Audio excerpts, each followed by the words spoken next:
நம்ம மனைவிமாருக்கு ரொம்ப பெரிய இன்ஃப்ளூயன்ஸ் இருக்குது. பார்த்துருக்கீங்களா? ஒரு வேளை பார்த்தது இல்லைன்னா சொல்கிறேன்.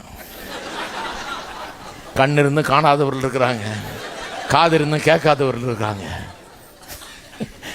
அதனால திரும்ப சொல்கிறது நல்லது. ஆதியிலேருந்து அதை பார்த்துக்கிட்டு வரோம். ஏவாள் பீரியட்லேருந்தே அவள் தான் சாப்பிட்டு அவனுக்கும் புசிக்க கொடுத்தவன் வாங்கி சாப்பிட்டான் பாருங்க. அவன் அதான் ஒருத்தர் கேட்டார், அறிவு எங்கே போச்சுன்னார். அதுதான் தெரியல எங்கே போச்சு. அவ்வளோ இன்ஃப்ளூயன்ஸ் பாருங்க. அதனால தான் வீடுகளில் பார்ப்பீங்க இல்லையா, பையன் சொல்லுவான், அப்பா எனக்கு இது வேணும்னு. அப்பா சொல்ல நான் கிடையவே கிடையாது போ அப்படின்றாரு. முடியவே முடியாது, என்னால் முடியாதுப்பா, இந்த முடியாது போ அப்படின்ட்டு அம்மா சொல்லுவாங்க. ஏன்டா நீ அவர்கிட்ட போய் கேட்ட? அந்த மனுஷன் அப்படி தான். நீ போயிட்டு வா, நான் சாயந்தரம் அதுக்குள்ளே எல்லாம் முடிச்சு வைக்கிறேன். சாயந்தரம் வந்து பார்த்தீங்கன்னா கதையே வேற மாதிரி ஆகிடும். என்ன ஆச்சு? காலையிலேயே சாயந்தரத்துக்குள்ளே மறுபடியும் பிறந்துட்டாரா மனுஷன்? மாறிட்டாரா? பெரிய மாற்றங்கள் ஏற்படுத்த முடியும் அவங்களால. அவ்வளோ பெரிய பவர் இருக்குது. கடவுள் அப்படி உண்டாக்கிட்டார் அவங்கள. அதனால தான் இயேசுநாதர் உயிரோடு எழுந்த உடனே முதல்ல ஒரு பெண்ணுக்கு தான் காட்சி அளித்தார். ஏன்னா பேதுரு யோவான் இவங்களுக்கெல்லாம் சொல்லி எப்போ அவங்களுக்கு புரிஞ்சு எப்போ போய் அவன் இன்னொருத்தருக்கு சொல்றது?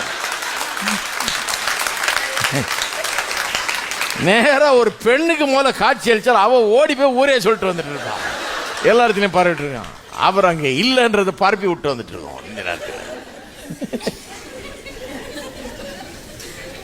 பால் யாங்கி சோன்ற பெரிய போதகர் கொரியா தேசத்தில் பெரிய சபை வச்சிருக்காரு இல்லையா. ஏராளமான ஹோம் செல் குரூப்ஸ் வச்சிருக்காங்க. வீடுகளில் நடக்கிற கூட்டங்கள் நடத்துகிறாங்க. எத்தனையோ 1000 10,000 ஹோம் செல் குரூப்ஸ் வச்சுருக்காங்க. அவங்க பெரிய இதாக நடக்குது. அதுக்கு அதை நடத்துகிறவங்களுக்கு யாரை தெரியுமா செலக்ட் பண்ணியிருக்காரு? பெண்கள் மட்டும்தான் செலெக்ஷன். நிறைய சபைகளில் நடத்துகிறாங்க ஹோம் செல்லு, யாரை ஒன்றா எடுப்பாங்க. இவர் பெண்களை மட்டும்தான் எடுக்கிறாரு. சொல்கிறாரு, அவங்கள மாதிரி ஒரு நல்ல பார்ட்டி பார்க்க முடியாதுங்கன்றாரு. எடுத்தால் கரெக்டாக வேலையை நடத்துவாங்க, ஊரே திரட்டிடுவாங்க அவங்க அப்படின்ற. அதனால தான் ஹோம் செல் வளர்ந்து சபையும் வளர்ந்துருச்சு பெருசா. ஏன்னா பெண்களை விட்டார் 10-15 பேர் இருக்கிற வரைக்கும் ஒரு ஹோம் செல், அதுக்கப்புறம் 2ஆக பிரிச்சிருவாங்க. இது கடன்னு பிரிஞ்சு பெருசாக பலதும் உண்டாயிடுச்சு, ஆயிரக்கணக்கில் உண்டாயிடுச்சு, சபையே வளர்ந்துருச்சு. அப்போ பெண்களுக்கு அவ்வளோ